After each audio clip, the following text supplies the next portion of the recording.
Naharap sa patong-patong na kaso ang tinaguriang top 1 most wanted person municipal level matapos hainan ng warrant of arrest sa barangay Sakwil Corner, Apayao.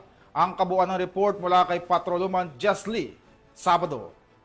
Arestado ng kapulisan ng Apayao ang top 1 most wanted person municipal level dahil sa kasong qualified rape, acts of lasciviousness at sexual assault sa isinagawang operasyon kamakailan sa barangay Sakpil, Corner, Apayao.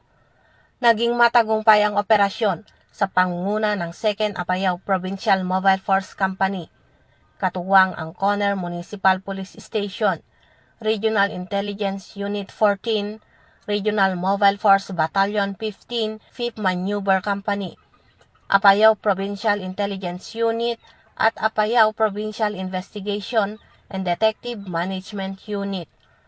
Naaresto ang suspect sa bisa ng warrant of arrest na inisyu ng presiding judge ng Regional Trial Court Branch 26 sa Luna, Apayao, kaugnay ng nasabing mga kaso na walang inirekomendang piyansa. Kasalukuyang nasa kustodiya ng Corner MPS ang suspect para sa kaukulang dokumentasyon bago i-turn over sa kinaukulang korte.